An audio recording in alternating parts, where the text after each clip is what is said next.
Hey everyone, Uriel here again with another video for Polypop. I've got something super exciting I've been working on for a little while that I wanted to share with the community. This will be in your hands very soon. And what you'll see in the games section is I've created a full set of fantasy dice, and I'm going to go over all the feature sets of this that you can use in your Polypop streams in this video. So once you've installed the plugin, you'll notice my scene's already got all the dice added to it, but you would go to the plus sign over here on the scene layout, and you would find them under games and add each of the individual dice that you need for whatever your project is or your game, whatever you plan on doing with it on stream. So I'm going to pick on this guy here with the infamous Polypop color scheme set up. Off to the side for all the actions for each individual dice, we have a roll, a reset, which would bring it back to center, a check side status. This comes in handy if you're unable to read it because it's tucked in the corner and it looks like it might be a different number. You can also just drag it back to the center to get a good visibility on that number. But actually, once it's wired up, that isn't even really going to be necessary.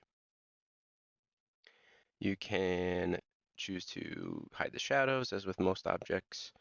And here's where the fun comes in, is we can change the color of the dice. We can change the color of the numbers on the dice.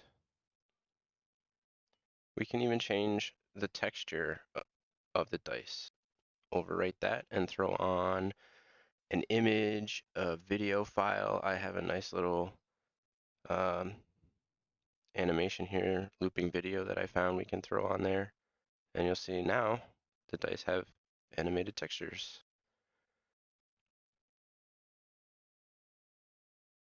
We can change the size of the die, as well as the amount of bounce when it's rolled. So we have a 0.3, which it feels kind of standard from a physics perspective. It doesn't bounce around too much. We can crank that up and really have it bounce around the scene.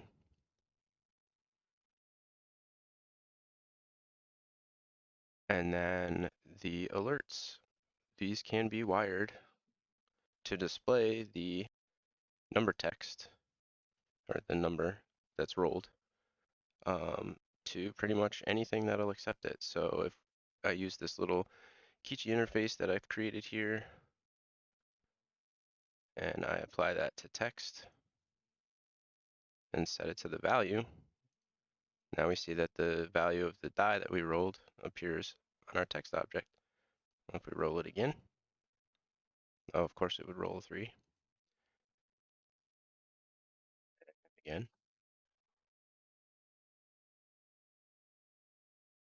Four.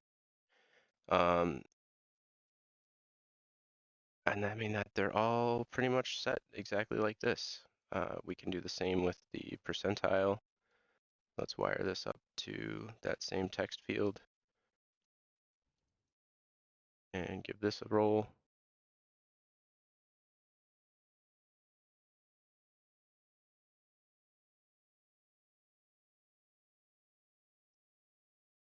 Now there's some other advanced things that we can do if you've happened to install the Candy Pack add-on, where we have the availability of using expression wires. And I found this kind of interesting, where we can wire this up to the text again. Choose set with expression. So now we have, find the errors that pop as you're building this. Once these are set in place, it won't spit those out. So say we want the roll, if the roll is less than or equal to 4, say the readout's going to say, oh, that's a weak roll, or if it's above 4, strong. So as we can see, it automatically already updated the text because the last roll we had was an 8. Now it's a 2. I should change that to weak. So there's some other interesting things you can do with the addition of expression wires. Now I'm going to talk briefly about the D20. This is got its own extra alerts for critical rolls, hit and miss. So if we were to roll a natural 20, that can be wired specifically to do certain things. So what can we do with that? Let's say I created an animation for a camera shake and plug this into an action sequence.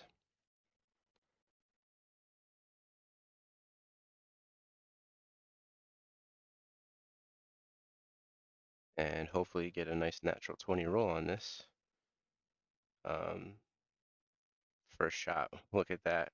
What is my luck? We can have screen effects triggered by our critical rolls or miss or whatever you want. Really, if you have a very specific number, even we can do that with the expression wires. Some more fun things I toyed around with would be with the animated textures. If I pick, let's see, is this the one? And the Shutterstock imagery, these are all just samples I'm using for showing examples of what can be done. I have a lightning strike animation as a texture. Now let's say I don't want that looping, I just want that to trigger after a die roll.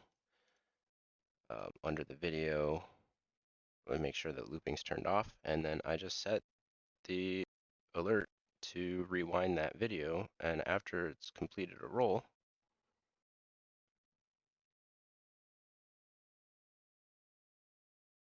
it will then trigger that animation on the die, which is kind of interesting. You're not going to find that on your board game table.